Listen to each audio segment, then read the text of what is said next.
आज आपको लेकर आई हूँ अयोध्या नगरी, प्रभु श्री राम की नगरी। और इसलिए क्योंकि विषय बहुत गंभीर है, राम मंदिर चढ़ावा चोरी।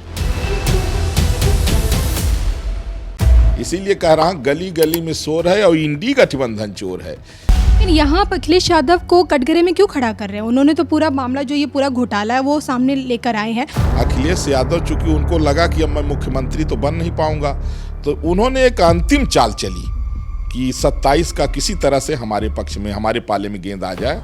बहुत सारी बुर्का वाली जो है खातूनें अब योगी जी को वोट देने के लिए कमर कसना शुरू कर दी हैं। अखंड भारत के प्रथम प्रधानमंत्री बता दीजिए, अयोध्या से आपकी बहुत बड़ी भविष्यवाणी हो जाएगी।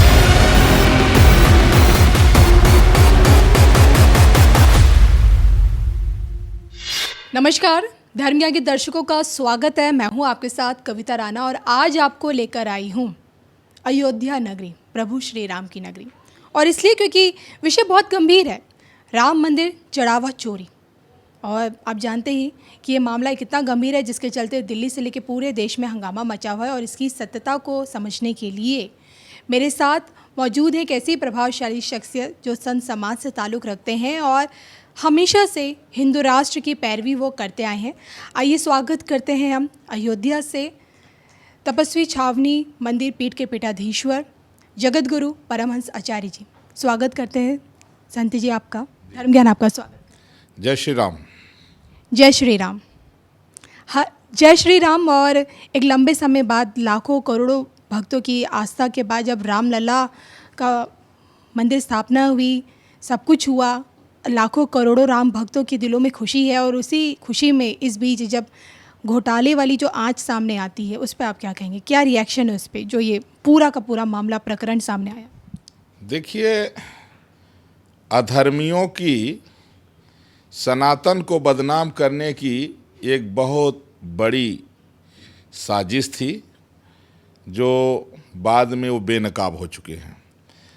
जो लोग राम मंदिर बनने में रोड़ा बनते रहे, जो भगवान श्री राम को काल्पनिक बताते रहे, जो अपने वकील खड़ा करते रहे कि राम मंदिर न बने, और यही सपा मुखिया अखिलेश यादव के चाचा ने जो कहा संसद भवन में खड़े होके, बोले हमने कहा था कि बाबरी पर कोई परिंदा पग नहीं मारेगा, और बोले कि चढ़ तो गए लोग अपने पैर से लेकिन उतर नहीं पाए। अभी जिंदा है राम गोपाल यादव। और वो बहुत सारी बातें उनकी हैं। मुलायम सिंह ने खुद ही स्वीकार किया कि हमने मरवाया है, हम और मरवाते। तो जो लोग राम भक्तों पर गोली चलवाते रहे और न जाने कितने बेहुदा बयान देते रहे, जब उनके पास कुछ नहीं बचा तब उन लोगों ने ये षड्यंत्र किया। और चूँकि श्री राम जन्मभूमि तीर्थ क्षेत्र ट्रस्ट, यहाँ जो है सबके प्रति सद्भाव रखा जाता है, चाहे कोई किसी भी जात से हो, चाहे किसी भी पार्टी से हो, यहाँ तक कि दुनिया के किसी कोने से कोई व्यक्ति आ जाए, भाई मर्यादा पुरुषोत्तम प्रभु श्री राम तो सबके हैं, तो यहाँ सबका सम्मान होता है। उसी में इन अधर्मियों ने क्या किया कि उसमें एक को मिला लिया। वो चंपत राय जी का ड्राइवर था, टिन्नू यादव नाम है। अब उस टिन्नू यादव को मिला करके अखिलेश यादव, उन्होंने एक गणित फिट किया कि जिससे हम बजरंग दल को बदनाम करें, विश्व हिंदू परिषद को बदनाम करें, राष्ट्रीय स्वयंसेवक संघ को बदनाम करें, भाजपा को बदनाम करें, और बाद में जो सामने चुनाव है तो लोगों के मन में हो जाए कि यार ये तो लोग चंदा चोर लोग हैं, तो चलो क्यों ना इसी को वोट दे दें जो गोली चलाया है। तो ये अपना जो है जिनके यहाँ नेता जो है तो रामायण जलाते रहे, अब इनको जो है फिर राम, ये कहते हैं कि हमसे राम जी जैसा करवा रहे हैं वैसा मैं कर रहा हूँ। मतलब अब राम जी इनको आने लगे। जो व्यक्ति जय श्री राम आज तक नहीं बोला होगा, जो व्यक्ति भगवान का नाम लेने में कतराता है, कई बार लोग वंदे मातरम बोले तो नहीं बोला, कई बार जय श्री राम कहे तो नहीं बोला, आज तक जो व्यक्ति राम मंदिर नहीं गया, उसको पता लग जाता है कि राम मंदिर के अंदर चोरी हो रही है। पता कैसे लगता है? चोरी करने वाले ही हैं और चोरी कराने वाला ही है। तो ये सिर्फ इसके पीछे बहुत बड़ी चाल थी। और जो टिन्नू यादव रहा, अखिलेश यादव इल्म बताते रहे, टिन्नू यादव माल उड़ाते रहे। मतलब ये देखिए, आज आज ये सच्चाई सामने आ गई है देश विदेश में, आज लोगों को पता लग गया है। इसीलिए कह रहा हूँ गली गली में शोर है और इंडी गठबंधन चोर है। जो लोग सनातन को मिटाना चाहते हैं, अब बताइए, अभी कुछ दिन पहले एक ठे बोला था पागल कि सनातन को डेंगू मच्छर मलेरिया कोविड की तरह ख़त्म कर देना चाहिए। कितने लोगों ने विरोध किया उसका? अखिलेश यादव ने विरोध नहीं किया, राहुल गांधी ने विरोध नहीं किया। मतलब क्या है, ये सारे लोग रामद्रोही भी हैं और राष्ट्रद्रोही भी हैं। लेकिन यहाँ पर अखिलेश यादव को कटघरे में क्यों खड़ा कर रहे हैं? उन्होंने तो पूरा मामला जो ये पूरा घोटाला है वो सामने लेकर आए हैं। और दूसरी बात ये है कि जो ट्रस्ट में जो जितने भी लोग सदस्य हैं उसमें से हम सभी जानते हैं कि 13 से लेकर 14 जितने भी लोग हैं उनकी मोदी सरकार द्वारा ही नियुक्ति हुई है। देखिए, आरएसएस के हैं सब, आपके विश्व हिंदू परिषद के वहीं ट्रस्ट में वहीं बैठे हैं सब। क्या उनकी कोई जवाबदेही नहीं है? नहीं, जवाबदेही तो है, तभी तो लोग इस्तीफा दे रहे हैं। जवाबदेही है, लेकिन मैं ये कहने जा रहा हूँ कि देखिए, यह माननीय सर्वोच्च न्यायालय के आदेश पर केंद्र सरकार के द्वारा श्री राम जन्मभूमि तीर्थ क्षेत्र ट्रस्ट का निर्माण हुआ, उसमें लोग रखे गए। लेकिन इन लोगों ने बिना किसी का बैकग्राउंड जाने लोगों को, सेवादारों को रखना शुरू किए। उसमें कांग्रेसी भी घुस गया, सपाई भी घुस गया। चंपत राय जी रख रहे थे सबको। भाई चंपत राय जी तो देखिए देव पुरुष हैं, मैं बता रहा हूँ। अभी भी आप उन्हें देव पुरुष बता रहे हैं। अरे बहुत बड़े महापुरुष और ईमानदार हैं। उन्होंने तो कहा कि जब तक पूरी जांच नहीं हो जाएगी तब तक के लिए मैं इस्तीफा दे रहा हूँ, जो भी दोषी हैं उनको सजा मिले। वो तो बहुत निर्मल महापुरुष हैं। देखिए, ये हमेशा से नियम रहा है कि जो अच्छे लोग हैं उनको बदनाम करने के लिए बुरे लोगों का गैंग हमेशा हर युग में होता रहा। आलोचक कहते हैं अहम वाली थी उनके बात में, अपने आप को कभी गलत नहीं समझते थे। नहीं, देखिए, चंपत राय जी बहुत निर्मल हृदय के, बहुत, वो पूरा जीवन, जिस व्यक्ति ने पूरा जीवन सनातन के लिए, राम भक्ति के लिए समर्पित कर दिया। देखिए, इसमें अखिलेश यादव का बहुत बड़ा षड्यंत्र रहा। अखिलेश यादव चूंकि उनको लगा कि अब मैं मुख्यमंत्री तो बन नहीं पाऊंगा, तो उन्होंने एक अंतिम चाल चली कि 27 का किसी तरह से हमारे पक्ष में, हमारे पाले में गेंद आ जाए।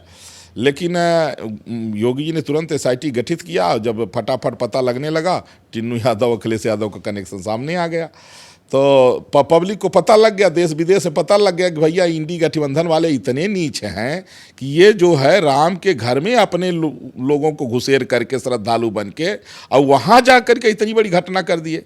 तो देखिए, इसमें जो है सिर्फ राजनीतिक षड्यंत्र है सनातन को बदनाम करने का। जो लोग, आखिर इनको चिंता, मैं तो कह रहा हूँ, अखिलेश यादव अगर उनको धर्म की चिंता है तो माननीय मुख्यमंत्री योगी आदित्यनाथ जी ने कहा ना कि भाई अयोध्या को तो राम भक्तों ने संभाल दिया, आप मथुरा के लिए बोल ही दीजिए। आप कर पाइए ना कर पाइए, खुल के बोल दीजिए कि मथुरा का जो भव्य मंदिर बनना चाहिए और वहाँ जो है आतताइयों के द्वारा वो जो कलंक स्थापित है वो हटना चाहिए। वहाँ क्यों नहीं बोल रहे हैं? क्योंकि डर लग रहा है कि बटुआ घसक जाएगा। इसीलिए जो है ना, आस्था नहीं है, सिर्फ षड्यंत्र करना है। तो यह षड्यंत्र, देखिए, कहते हैं ना, आपको मालूम है कि अखिलेश यादव की इन बातों का समर्थन खुद शंकराचार्य अभिमुक्तेश्वर सरस्वती जी ने भी किया था। वो कह रहे थे कि ये जो चोरी अभी से नहीं हो रही, शिलान्यास से शुरू हो रही है चोरी। ज़मीन घोटाला, उससे जो सामग्री है उसमें जब मंदिर निर्माण कार्य हुआ और उसके बाद चढ़ावे में चोरी, हर चीज़ में चोरी। देखिए, स्वामी अभिमुक्तेश्वरानंद सरस्वती को मैं अब क्या कहूँ, जब ये यहाँ आए थे तो इनका एक व्यक्ति भी समर्थन नहीं किया था। मैं सिंगल महंत था जाके। बाद में आपने बोला था इनकी एंट्री बैन होनी चाहिए अयोध्या में। हाँ, क्यों बोले थे हम? इसलिए बोले थे, बोलने का रीजन है, जब योगी जी को कसाई कहने लग गए। भाई आप जो है, दूसरी बात, हम इनसे कहे कि आप गोवंश को राष्ट्रीय धरोहर घोषित करने की बात करिए, क्योंकि जब आप गोवंश कहेंगे तो गाय के साथ बछड़ा, बैल, नंदी भी बच जाएगा। आप गाय को राष्ट्र माता केवल कहेंगे तो बछड़ा, बैल, नंदी के लिए फिर अलग से आंदोलन करना पड़ेगा, तो पूर्ण रूप से गौ हत्या बंद नहीं हो पाएगी। तो इन्होंने कहा कि नहीं, अब हम शुरू कर दिए हैं, अब दूसरा टाइटल बदलेंगे तो लोग सोचेंगे कि यार शंकराचार्य हो करके, और फिर जो है इसका खुद ही ये जो है तो इनका वो निश्चित नहीं है कि क्या होना चाहिए क्या नहीं होना चाहिए। तो हमने कहा कि जब पहले नहीं सोचे थे तो सोचना तो पड़ेगा। तो इनका जो बयान है, अब उस समय एक बार आपको पता होगा, अखिलेश यादव जब मुख्यमंत्री थे इतनी लाठी इनको पड़ी थी कि आज तक उतनी लाठी कोई किसी को न मारा होगा। भगवान क्षमा मांगी थी बाद में उन्होंने। और जब मुख्यमंत्री पद से हट गए थे, पहले नहीं मांगे थे, जब तक अखिलेश जी मुख्यमंत्री थे तब तक जो है बिल्कुल क्षमा नहीं मांगे। अब मुख्यमंत्री पद से हट गए तो भाई अब कुछ न कुछ तो चाहिए। तो क्षमा अब बाद में जा करके अपना क्षमा मांगे, क्या किए क्या नहीं किए। कुल मिला करके अखिलेश यादव को वोट चाहिए और इनको जा करके जो है ठीक ठाक 100-200 करोड़ दे दिए हैं। अखिलेश यादव कह रहे हैं कि ये जो पूरा घोटाला सामने आया है, अब इस घोटाले में डबल इंजन की सरकार आपस में भिड़ रही है, योगी सरकार और मोदी सरकार। अगर मोदी सरकार चाहती तो आपकी बड़ी बड़ी जांच एजेंसियां लगा देती, लेकिन उससे पहले एसआईटी का गठन हो गया, तो जांच रिपोर्ट तो पहले योगी जी के पास जाएगी। देखिए, कहते हैं ना कि वादी भद्रम न पश्यति। जो अधर्मी होता है ना, उसके आज कितना भी अच्छा काम करिए वो प्रशंसा नहीं कर सकता है। मैंने उसको तो खुश होना चाहिए, कहना चाहिए कि योगी जी ने बहुत अच्छा काम किया, तुरंत एसआईटी गठित किया। लेकिन वह व्यक्ति का चूंकि षड्यंत्र फेल हो रहा है, तो वह षड्यंत्र अब वो दूसरा वो लड़ाना चाहता है। माने स्टेट गवर्नमेंट को और सेंट्रल गवर्नमेंट को चाहता है कि आपस में मतभेद पैदा कर दें। आपको नहीं लगता कि मतभेद है? क्यों नहीं मतभेद है? देखिए ना, पूरी की पूरी ट्रस्ट मोदी सरकार ने नियुक्त की, कहीं भी वहाँ पे योगी सरकार की कहीं इन्वॉल्वमेंट नहीं रही। और अब जब ये पूरा मामला सामने आए तो इसमें हर कोई चाह रहा है कि योगी जी इस पे एक्शन ले। नहीं, देखिए, चूंकि प्रदेश के मुखिया हैं तो योगी जी की नैतिक जिम्मेवारी बनती है। और जो सेंट्रल गवर्नमेंट सवाल उठ रहे हैं, योगी जी के नाक के नीचे इतना बड़ा घोटाला। अरे ये बात, जब मुजफ्फरनगर दंगा हुआ था तब अखिलेश मर गए थे, तब अखिलेश इस्तीफा क्यों नहीं दे दिए? ये सपाई जितने हैं, सपना देखना शुरू कर दिया उन्होंने। 216 से 217 सीटें, अभी हाल ही में बयान आया है, ऐसी तंज कसा था एक रिपोर्टर के सवाल पे उन्होंने। मैं अखिलेश यादव को यही सलाह दूंगा कि अगर थोड़ा सा षड्यंत्र नहीं करेंगे तो हो सकता है 10-20 सीट पा जाएं, नहीं तो इस बार एक तरफा चुनाव होगा। और योगी श्री आदित्यनाथ जी यहाँ उत्तर प्रदेश में उनके अलावा किसी की दाल गलने वाली नहीं है। और इस बार तो बिल्कुल आंधी चलेगी, हाँ ऐसी आंधी चलेगी। अब मैं तो गोपनीय बातें बता रहा हूँ, बहुत 3 तलाक से जो पीड़ित बुर्का वाली रहीं, अब वो जो है उनका वो अपने शौहर में मतभेद पैदा हो रहा है। अब वो कह रही, क्योंकि उनके यहाँ क्या है, वोट जो है भाजपा को न जाए और चाहे जिसको चले जाए। लेकिन अब बुर्का वाली जो औरतें हैं वो देख रहे हैं कि भैया ये तो 3-4 मेहरारू रखते हैं और दर्जनों बच्चा पैदा करते हैं, खाने पीने का ठिकाना नहीं, किसी को जो है कहेंगे बम बांध के फट जाओ तो वहाँ ये मिलेगा, तो वहाँ 72 हूर मिलेगी। बचपन से ये जो है गंदगी सिखाने लगते हैं। बहुत सारी बुर्का वाली जो है खातूनें अब योगी जी को वोट देने के लिए कमर कसना शुरू कर दी हैं। इस बार का खेल कुछ और होने वाला है। कहते हैं जो दूसरे को गड्ढा खोदता है खुद गिरता है। अखिलेश जी ने राम मंदिर में टिन्नू यादव के बहाने जो षड्यंत्र करके चोरी कराया, आज जो है जनता जान गई है। अब ये स्थिति होगी कि इनके लोगों की जमानत जब्त हो जाएगी। इस बार का चुनाव जो है ना बहुत देखने लायक होगा। इस बार का ऐसा चुनाव होगा कि इस बार का योगी जी जो है ना, पूरा आज तक के जितने चुनाव हुए सबका रिकॉर्ड योगी जी तोड़ेंगे। लेकिन पिछली बार अयोध्या ने साथ नहीं दिया था लोकसभा के चुनाव में, इस बार यूपी में देंगे जब इस बार अगले साल जो यूपी का चुनाव। देखिए, लोकसभा चुनाव का कुछ गणित दूसरा हो गया था। देखिए, राजनीति में एक गणित भी होती है। गणित जो है ये लोग अपना ओवर कॉन्फिडेंस हो गए कि भाई हमने इतना किया है तो हमको वोट मांगने की क्या ज़रूरत है। और विपक्ष ने क्या किया, एक तो दलित व्यक्ति उतार दिया, सोचा कुछ जाति के नाम पर मिल जाएगा। मुसलमान को जानता है कि ये भाजपा को देगा नहीं, उधर वो कुछ बिरादरी के नाम पर जानते इतने मिलना ही है ना। अब इधर जो है कुछ जो है अपना और लोगों को करके, मतलब एक उनकी गणित ऐसी हो गई।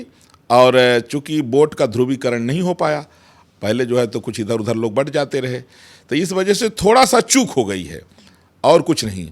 अब कुछ लोग चूँकि जब डेवलप होता है तो नया घर बनता है तो पुराना उजड़ता भी है। तो चौड़ीकरण इत्यादि में तमाम लोग प्रभावित हुए, तो मुआवजा तो मिला उनको, जितने उनको मुआवजा जितना चाहिए उससे 10 गुना ज़्यादा मिला। लेकिन उनकी उम्मीद थोड़ा और ज़्यादा थी तो वो उम्मीद पूरी नहीं हो पाई। बहुत लोग दूसरे का मकान दुकान कब्जा करके बैठे थे तो उनको 40% मिला, जिसका मालिक था वो 60% पाया, तो वो भी नाराज थे। तमाम कई बिंदु था, इसलिए हार गए। अगर ये लोगों को अगर ये ज़्यादा ओवर कॉन्फिडेंस ना हुए होते, थोड़ा सा मेहनत करते, तो चुनाव तो ये इनको कोई हरा ही नहीं सकता था। अच्छा, दूसरी बात ये भी है कि अब सरकार जो है, अब स्थिति ये हो गई है कि जब इमरजेंसी लगी थी तब से ही हिंदुओं को पॉपुलेशन कंट्रोल के लिए मजबूर किया जा रहा है। और आज हिंदू ऐसा बन गया है कि वो लड़का पैदा नहीं करना चाहता है। हिंदुओं को तो पहले ज़बरदस्ती इंदिरा के समय में एक तरफा हिंदुओं की जो है नसबंदी कराई गई है, कई लाखों की संख्या में। इसके बाद जो है हिंदुओं को बताया गया छोटा परिवार सुखी परिवार, फिर कहे कि हम दो हमारे दो, फिर कहे कि बेटा बेटी एक समान, कि कहीं बेटा के चक्कर में दुई न पैदा हो जाए, फिर कहे शेर का बच्चा एक ही अच्छा। अब तो ससुर अब मूर्ख ये कहते हैं कि बच्चा न बच्ची नींद ला गई अच्छी। अब हिंदू सब फॉलो करता गया, हिंदू सिमटता जा रहा है और एक तरफा जो है मुसलमानों की जो आबादी बढ़ रही है। अब मुस्लिम अभी इस बार जब हुआ था, एक दो गांव ऐसा है कि जहां 100% मुल्ला हैं। अब वहाँ 500, जैसे रामपुर कोई गांव है, 500 से ज़्यादा सरकारी घर मुसलमानों को मिला था। सारी सुविधाएं मुल्ला लेता है, जितनी गवर्नमेंट की सुविधा है 99% वो सुविधा मुल्ला लेता है। हिंदू तो अपना एक ही बच्चा है, वो तो अपना मेहनत करके किसी तरह पेट पाल लेता है, लेकिन वोट कभी भी भाजपा को नहीं देता है। कोई भी मुल्ला वो भले कलावा बांध ले, भले जय श्री राम बोल ले, लेकिन जब वोट देने जाता है ना तो उसका हाथ कांप जाता है। क्यों हाथ क्यों कांपता है? हाथ इसलिए कांप जाता है कि बचपन से उसको सिखाया गया है, उसको ये सिखाया गया है कि भाई जिस मौलवी तुम्हारा जो कहा है वही करना है, चाहे कुछ हो जाए। अब मौलवी कहता है कि भाजपा हिंदू राष्ट्र ले आना चाहती है, भाजपा गाय को बचाना चाहती है, भाजपा मंदिर बनवाना चाहती है, इसलिए जो है भाई इस्लाम में बुत परस्ती हराम है, मूर्ति पूजा इस्लाम में हराम है। तो जहाँ भी मुस्लिम आबादी ज़्यादा हो जाती है, अभी कहाँ इधर मद्रास में कहाँ का एक मामला आया था कि किसी गांव में थोड़ा मुस्लिम ज़्यादा हो गए तो उन्होंने बाकायदा जो है कोर्ट में केस किया कि हम यहाँ ज़्यादा संख्या में हो गए हैं और हमारे यहाँ मूर्ति पूजा हराम है, इसलिए यहाँ से कोई जो है हिंदुओं की यात्रा नहीं निकलेगी। और वो मान भी गया। फिर आगे हिंदू हाई कोर्ट में गया, तब जा कर के हाई कोर्ट के जज ने फटकार लगाया कि अगर तुम ऐसा कहते हो तो इसका मतलब जहाँ हिंदू ज़्यादा है वहाँ तुम्हारी यात्रा नहीं निकले। तो बोले नहीं हमारी तो निकलेगी, लेकिन जहाँ हम ज़्यादा हैं वहाँ उनकी नहीं निकलेगी। तो देखिए ये कट्टरपंथियों का जो सोच है ये बदला नहीं जा सकता। अगर संभावना होती बदलने की तो देश बंटता क्यों है? पाकिस्तान बांग्लादेश 2 देश जो है इसी में से काट करके और मुसलमानों को दे दिए, वो मुस्लिम राष्ट्र घोषित हो चुका है। आए दिन वहाँ हिंदुओं की क्या स्थिति हो रही है, दलितों को कितना वहाँ पीटा जा रहा है, कितने दलितों की हत्या हुई। भाई जोगेंद्र नाथ मंडल के कारण ही तो जो है तो बांग्लादेश मिला जिन्ना को। जब जनमत संग्रह कराया गया तो जिन्ना ने जोगेंद्र नाथ मंडल को मिला लिया कि हाँ तो तुम अनटचेबिलिटी के शिकार हो तो तुम क्यों नहीं अपील कर देते हो। तो उसने अपील कर दिया, बोले चलो लॉ मिनिस्टर बनाएंगे। लॉ मिनिस्टर बनाया और जब वहाँ रेप होने लगा, हत्या होने लगी, तो उसने जोगेंद्र नाथ मंडल चिल्लाया, कहा कि भाई मैं लॉ मिनिस्टर हूँ, कम से कम हमारे दलितों को तो छोड़ दो। तो जिन्ना ने कहा कि देखो हमारे इस्लाम में सिर्फ एक ही है, छल करके किसी भी तरह से झूठ बोल करके इस्लाम को आगे बढ़ाना है, चाहे उसके लिए आतंकवादी बनना पड़े, चाहे झूठ बोलना पड़े। तुम अगर यहाँ रहना चाहते हो तो तुम्हें इस्लाम कबूल करना होगा।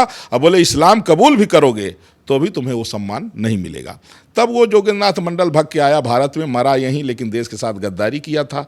तो इसलिए इस्लाम जो है कभी भी इस्लाम का मतलब क्या है? देखिए धर्म एक ही है, सनातन धर्म, बाकी अधर्म है। तो इस्लाम जो है, इस्लाम क्या है?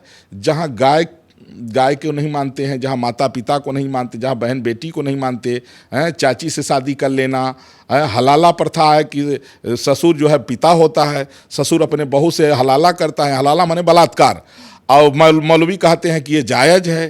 तो हमारी संस्कृति और उनका मेल अगर संभव होता तो देश न बंटता, और देश बंट गया है। तो ये हिंदू राष्ट्र घोषित अगर नहीं होगा तो आने वाले समय में न गाय बचेगी और न तो हिंदू बचेगा। तो इसलिए जो है ये पूरा हिंदू राष्ट्र घोषित क्यों नहीं हो पा रहा? डबल इंजन की सरकार है, यूपी से लेकर दिल्ली तक। मोदी जी को देखिए 30 टेन्योर चल रहा है, 29 में भी उनके आने की पूरी संभावना जता रहा है संत समाज।